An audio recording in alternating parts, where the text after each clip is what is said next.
Welcome, everybody. I'm Cassie. Let me start over.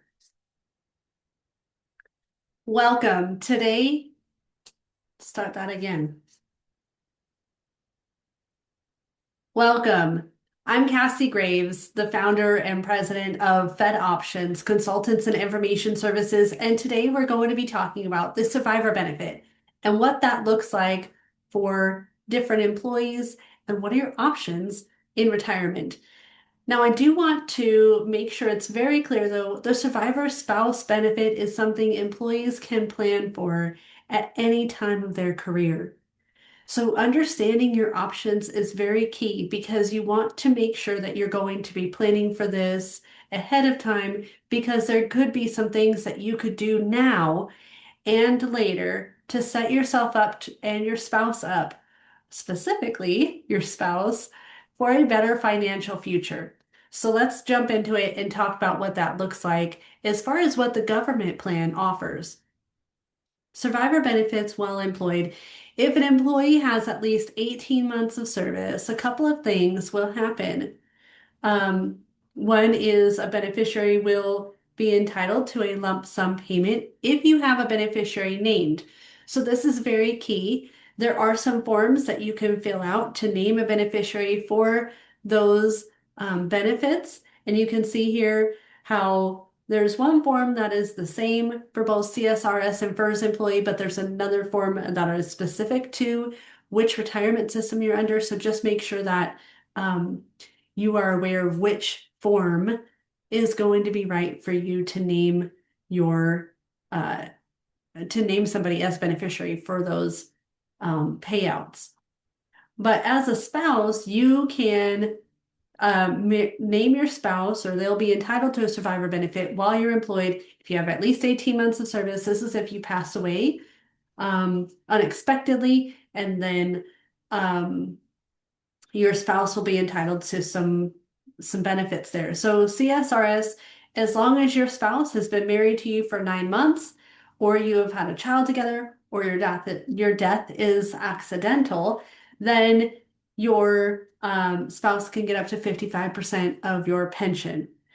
Now, most CSRS employees have since retired, but if you're one of those few who are still working, this is what your spouse will receive in the event that something happens to you when you're while you're employed.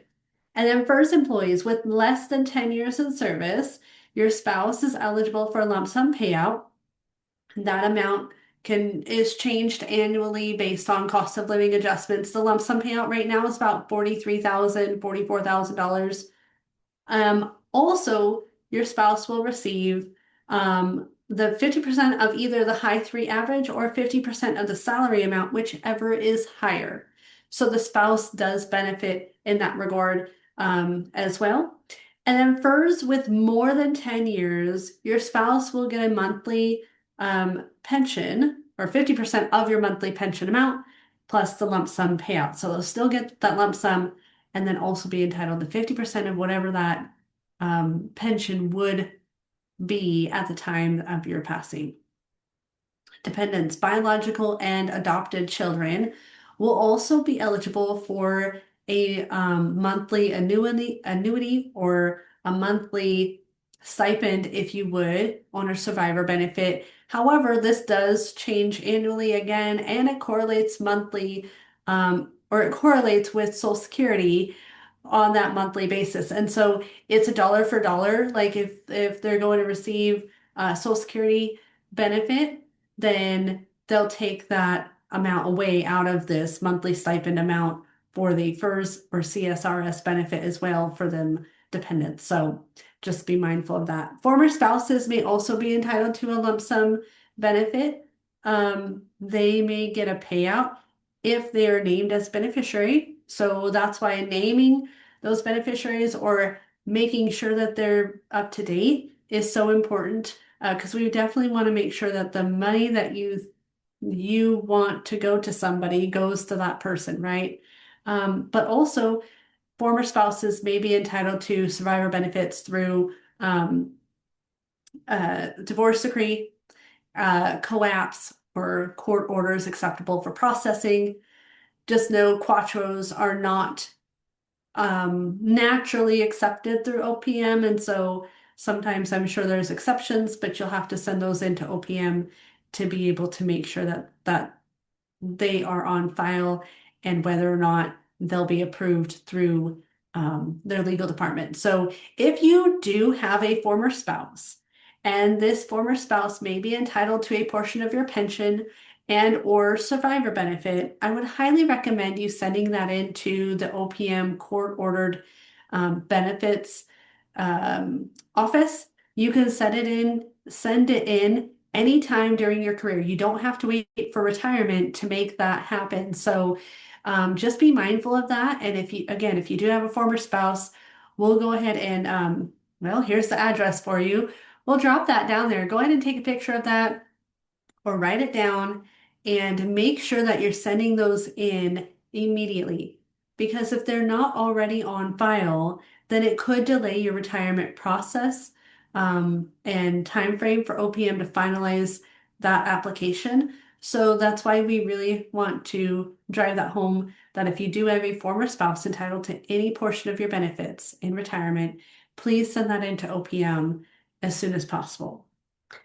Okay, so we've got the address there for you, and you can also Google this information on where to send that into. I also want to note though, please send it in via certified mail because we want to make sure it gets to the right department. So we really want to hone that in as well because if you don't send it via certified mail, who knows what could happen. And so if you ever send anything to the government, make sure you get notice back that they've received it somehow. So that way they can't say, oh, sorry, we never got it. That has happened with beneficiary forms actually, and the wrong person has been paid out. So we want to make it very clear on kind of what that process is so that way you understand. They will always give you confirmation if they've received it or not. And then obviously what those findings are about how much or what percentage or anything like that that your former spouse is entitled to. I want to make also very clear though, if you are within 6 months of retirement, do not send this in. Wait and do it with the retirement package because it's just going to be that much more easier. So if you're have more than 6 months before your retirement date from the government, send it into OPM. But if you have less than 6 months till retirement, send it in with your divorce decree. Or I'm sorry, send it in with your retirement application. Okay, awesome. And of course, if you have any questions, feel free to reach out to us. We're here to help you.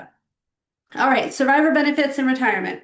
What does that look like? Obviously, we can still name beneficiaries. They will receive a lump sum payout. One of those forms is for, FERS deductions. The other one is for your last paycheck and things like that. So make sure that those beneficiaries forms that we had on the previous slide are turned in as soon as possible to get those named. And then of course your spouse will be the person that will you'll have to choose how much of a survivor benefit to leave for your spouse. For CSRS, you can leave any amount as low as $24 or up to 55% of your entire pension. So it's 55% of $24 or 55% of 100% of your pension. There's or anything in between though. Okay, for CSRS employees, it's just 55% of, and you can name a dollar amount or the full amount. And again, it's anywhere in between. It has to be as little as $24 though. And it obviously can be as high as 55% of 100%. So just note that you're much more flexible with the amount that you can leave to your spouse. Now, how much is worth it for you to leave to your spouse? Now, that's another question for a financial professional to be able to answer for you. I don't even know if 55% is right. And for the FERS, you have three options, 0, 25, and 50. So you only have very limited selections on the amount of your pension that you can leave to your spouse. So if your spouse is say, needing 100% of your pension. You cannot do that through the government program. You will have to find another way to produce that income for your spouse somewhere else. And so this acts like death insurance, is what I call it, because it is a benefit only if you, the employee, pass away immediately after retirement. That's the best way to get the maximum out of this policy or benefit. Also, it's not a set dollar amount. There is a cost to that as well. And so for FERS, the cost for that is up to 10% of your pension amount. And it's not a set dollar amount, right? So you don't like how the FEGLI increases every 5 years, or, other life insurance plans might increase or whatnot. But hey, guess what? This is a benefit that your spouse financially gains from in the event that you pass away, which is like life insurance, only you have to pass away and it only goes to your spouse. Nobody else benefits from this. There is no return of premium in the event that your spouse passes away first. You can bump back up to your full pension. However, you lose everything that you paid into the program. So we have to be very clear on this. One thing too is that the election for the FERS survivor benefit is irrevocable after 18 months. And so you can only increase or add a survivor benefit after 30 days too of your OPM finalizing your retirement application. And so with that being said, you cannot decrease it after 30 days. So you want to make sure that this benefit is planned for in advance. First off, you need to make sure how much income your spouse needs. Second off, you want to make sure that you don't go below 25% as a FERS employee if your spouse is dependent on your health insurance. Okay. And that will give them 25% of your pension, will cover the cost, maybe a little bit more of that health insurance premium. So very key on that.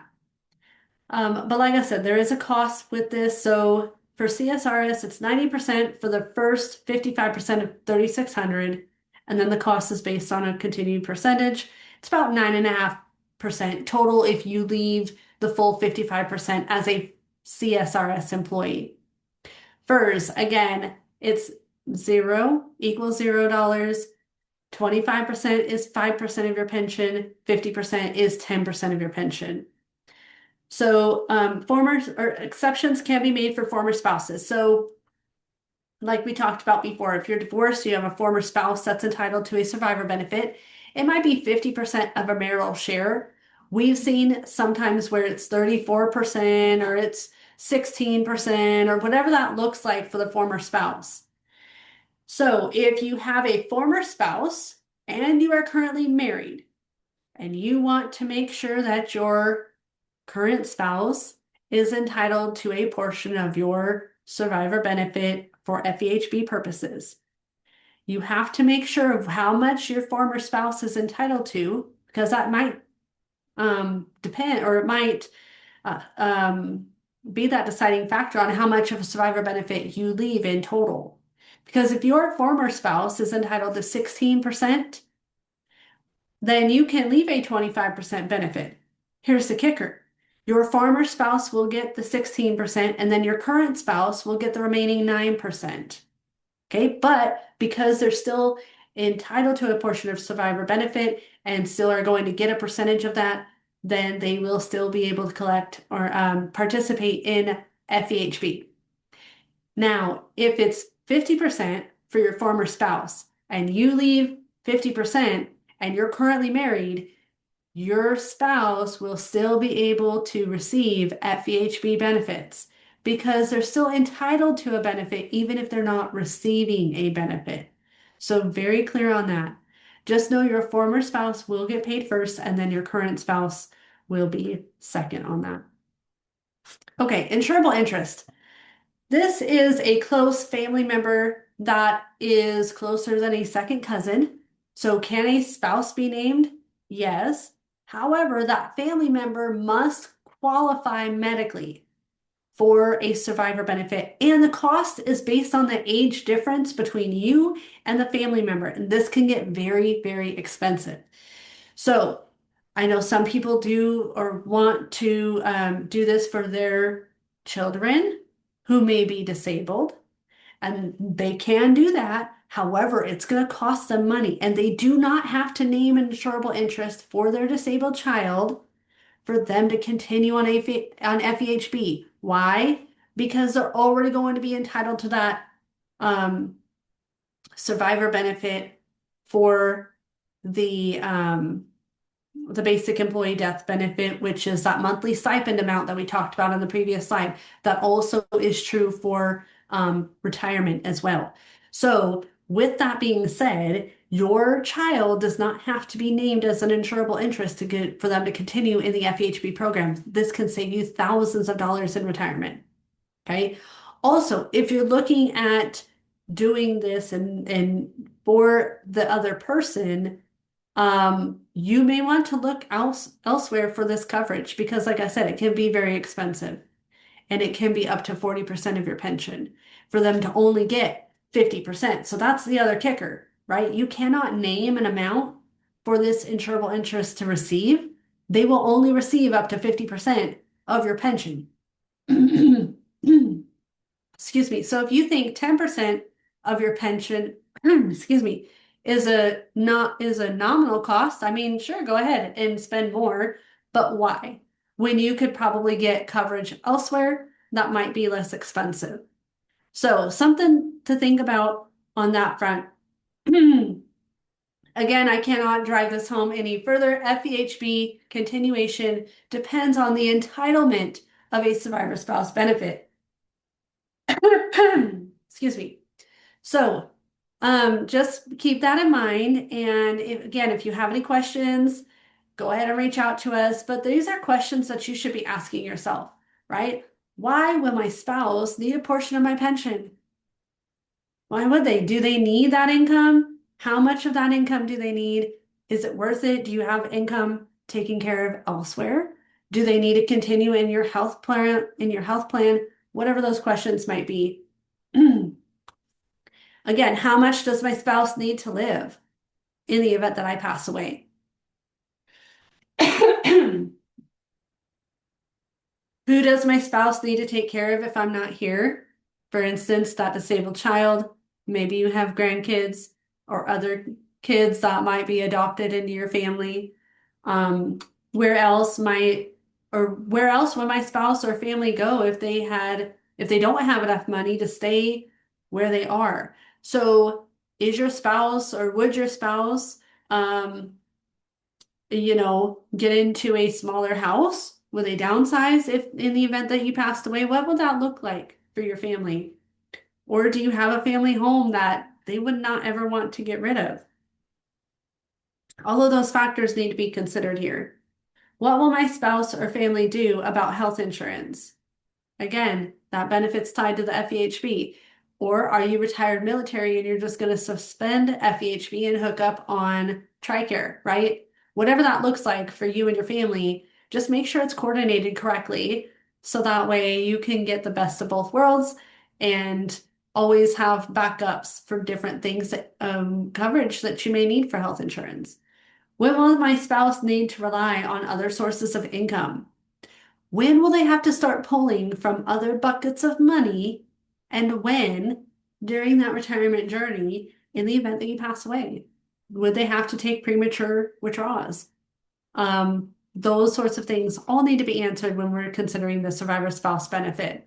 So again, go ahead and reach out if you guys have any questions. Thank you so much for watching today. And until next time, have a great day.